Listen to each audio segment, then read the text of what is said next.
নমস্কার, আমি সমিতা শাস্ত্রী। আজকে আবার এলাম একটা নতুন বিষয় নিয়ে আপনাদের সঙ্গে আলোচনা করতে, এবং যেটা আপনাদের দৈনন্দিন জীবনে অনেক কাজে দেবে।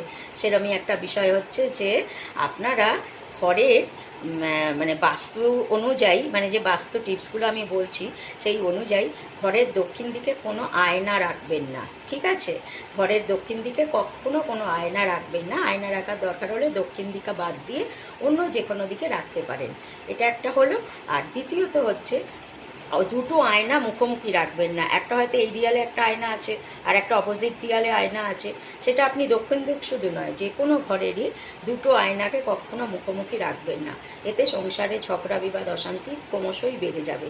তো বাস্তুর ক্ষেত্রে আয়না রাখার নিয়মটা অনেক মেনে করতে হয়, অনেক নির্দিষ্ট নিয়ম মেনে আয়নাকে রাখতে হয়। তো আপনাদের আমি এইটুকুনি বললাম যে দক্ষিণ দিকে আয়না রাখবেন না, আর মুখোমুখি কোনো ঘরে আয়না রাখবেন না। তাছাড়া আপনি যে কোনো জায়গাতে আয়না রাখতে পারেন, আর আপনি যে ঘরে শোবেন সেই ঘরে আয়না রাখবেন না। এই কটা নিয়ম মেনে চলুন। ভালো থাকুন, সুস্থ থাকুন। আজকের মতন সমাপ্তি।